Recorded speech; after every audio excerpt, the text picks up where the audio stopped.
us how they match up as we take a look at the tail of the tape. Well, there you see the age difference. Wilfredo Rivera just coming into his prime now. Manuel Hernandez, just a baby. Their height, their weight, and their reach, just about everything is the same. So what it's going to come down to is that incredible boxing ability that Arnie was telling you about on the part of Wilfredo Rivera to win or lose this fight. Okay, and along those lines, of course, we're up here in Lake Tahoe, Nevada, and Nevada rules are in effect. The 3 knockdown rule is in effect. There is no standing 8 count. 10-point must system is in effect, of course, for our judges. Only the referee can stop the fight, and you can be saved by the bell in the last round. Only, not saved by the bell, in the last round only. That could be one rule that's going to be changed in Nevada very soon. Many of the commissions are starting to go to saving by the bell in no round. So it's just a little bit of a fine-tuning of the rule, and I think it's a great one just to get rid of that. How could you be saved by the bell even if you're unconscious and win a fight? So I don't think that can be done. We got rid of it in New York. They got rid of it in New Jersey. And Mark Ratner has been talking to his commission, and they very well might get rid of that rule. Well, it'll be interesting to see. You know, another rule that's out there that's different in every state is the standing 8 count rule. I recently, I work with Murky Sosa. Charlie Williams was given a standing 8 count, and I think it might have saved Charlie's life in this particular fight in Philadelphia. I have long been in favor of the standing 8 count. They don't have it here in Nevada. Let's see. We're going to go up for our official introductions to our ring announcer. Ladies and gentlemen, señoras y señoritas, bienvenidos a Caesar's Tahoe. Welcome to Caesar's Mountain Empire, as Cedric Kirshner Promotions in association with Caesar's Tahoe presents an exciting day of World Championship boxing. Sanctioned by the Nevada State Athletic Commission. Executive Director Mark Ratner, Chairman Dr. James Dave, Commissioners Nat Caroselli, Luther Mack, Crispin Rivera, and Dr. Elias Ghanem. Our first bout this afternoon, a 10-round battle in the welterweight division. Judges at ringside, Chuck Giampa, C.J. Ross, and Glenn Trowbridge, and referee Victor Dracula. Well, that's Draculich. And now, ladies and gentlemen, fighting in the blue corner, weighing in at 148.5 pounds, wearing white trunks with blue trim, with a professional undefeated record of 21 wins, no losses, and 1 draw, with 12 wins by knockout. From Rio Piedras, Puerto Rico, Wilfredo Rivera. And fighting from the red corner, weighing in at 146 pounds, wearing red trunks, a record of 16 wins, 12 losses, and 11 wins by knockout. From Mexico City, Mexico, Manuel Hernandez.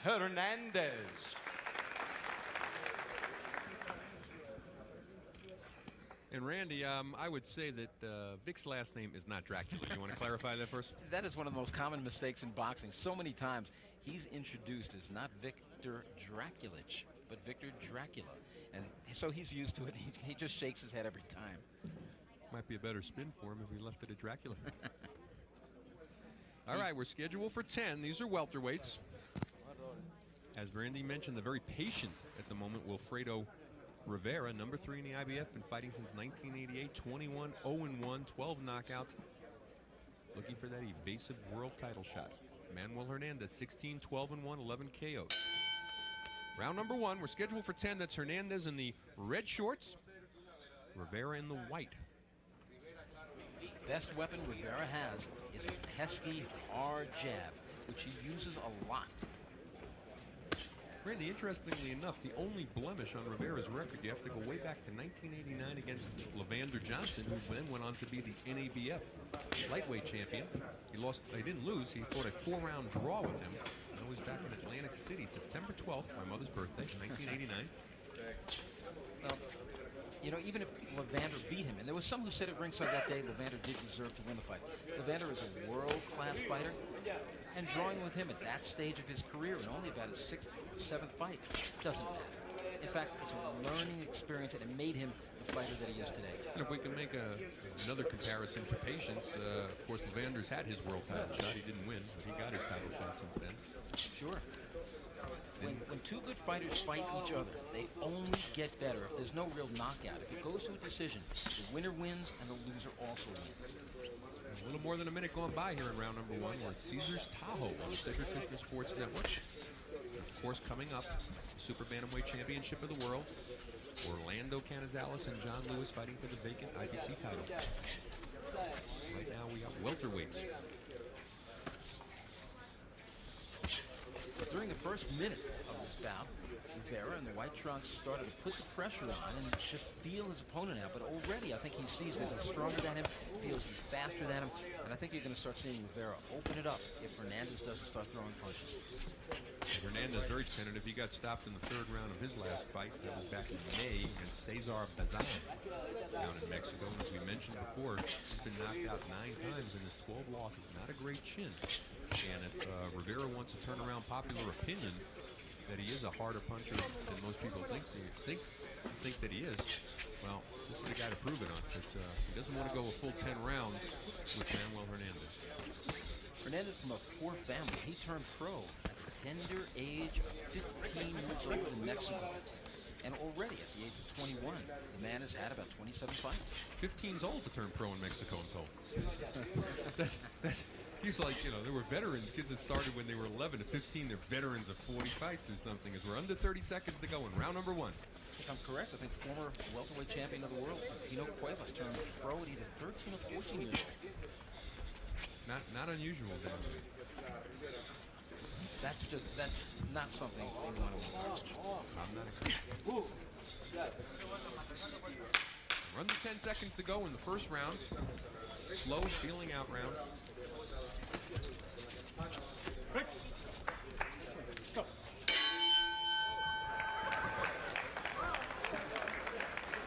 Randy, not a bad first round for Rivera, but you know, you'd almost want to see him go in. Short of the fact that he might be looking to get some rounds in here today, you might want to see him go in. This is like a classic tune-up situation, some TV exposure. Go in there, get his man out early, and it didn't seem to be overly aggressive. He doesn't know anything about Hernandez. You don't want to take any chances. You never know. That guy's got 2 hands in front of you. He throws the best right hand he's ever thrown, and you're on the floor. He does have 11 knockouts in his 16 wins. I mean, there's no question about it. The guy, the book on him is that he is a tough opponent. He will come to fight. He can punch a little bit with both hands. You don't want to take any chances. You're this close with Rivera. Send him out there, get the work, pick your spots, and if a knockout's going to come, it will come. He did have a sharp jab, and we take a look at action here from round number 1, and he does have a beauty, picture-perfect jab. You would have expected him, though, to maybe come over the top with the right. If it was the second or third round, perhaps he doesn't. Round number 2, scheduled for 10. Welterweights. Number 3 ranked, Wilfredo Rivera, undefeated, 21-0. 1 draw. 12 knockouts in those 21 wins. Opening seconds of this round, Arnie, you saw Hernandez take it right to Rivera, put a couple of body shots in, throw a nice combination, and he's making Rivera respect him, I think, for the first time in the fight. Now he switches up and back again. No, it's interesting. You talk about the age that Hernandez turned pro. Rivera turned pro fairly young himself. He was not quite 17, 18 years of age. And you get a chance to watch these fellows grow in the weight class. His first pro fight, he was 131 pounds. He's 148 today. The first pro fight for Manuel Hernandez, he was 120. He came in at 147 today. Very much similar to what we watched with the great champion Wilfredo Benitez as he was growing up from weight class to weight class. He won his first world title at 17. At 17, as a junior welterweight, he started out as a lightweight, kept blowing right up, he went right through the middleweight division. A little more than a minute gone by in round number 2. And still somewhat tentative on the part of Wilfredo Rivera. Jab landing, and there he finally throws that right after landing a jab. And as we just mentioned, Wilfredo Benitez, Wilfred Benitez, actually. Well, somewhere along the line he changed it. He was at first Wilfredo, and then he made it Wilfred. I've got to check the licenses at home. I think I have his original boxing license in New York, and I do believe he signed it as Wilfred Benitez. I think some sports writers somewhere figured, it's a Hispanic name, we'll call him Wilfredo, and it stuck. And every time we did interviews, he said, no, Wilfred. Can't believe it. 37. Good right hand lands, and he finally followed up on that jab, and he drops. Oh, the mouthpiece is out. He drops Hernandez. And a good stoppage by Vic Dracula. We're going to take a look. He finally came with that right hand and followed it with the left, and he might have been a body shot as well. And Hernandez Hernandez down. I mean, he had no intention of getting back up. Breathing very heavily on the floor and a good stoppage. He came back with Bob Middleman, one of the cornermen and handlers of Rivera, signaling to us that he did come back with that body shot, as I thought, after landing a very good right, and took the air right out. You saw him spit his mouthpiece right out. That's a sure sign. Hernandez.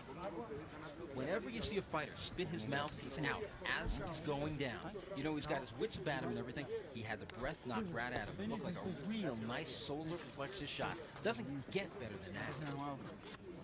We're having Hernandez stay on the ground, telling him stay down there.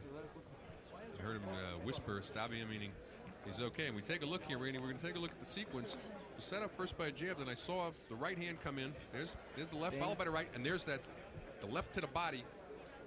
It looked like a liver shot. Remember former bantamweight champion Carlos Zarate with that debilitating left hook to the liver? It didn't look like a solar plexus shot. It looked like a liver shot.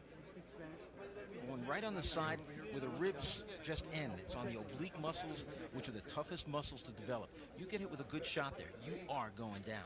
Set up with a good left, followed by that right, and then that left to what Randy says looked like the liver.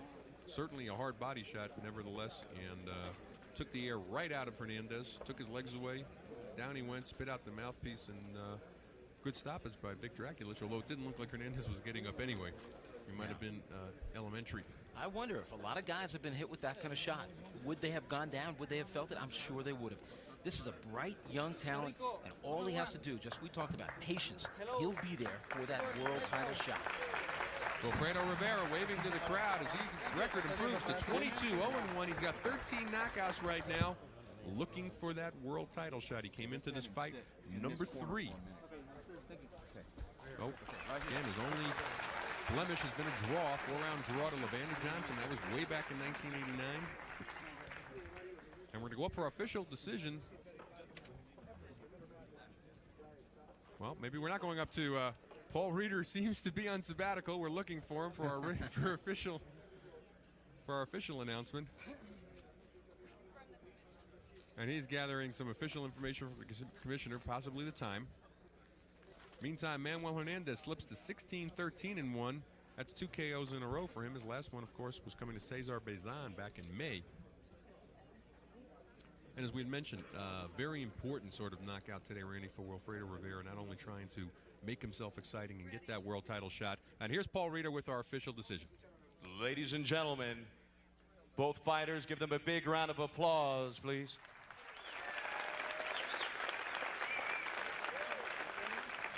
One minute and 57 seconds in the second round. Ladies and gentlemen, winner by TKO, Rivera. And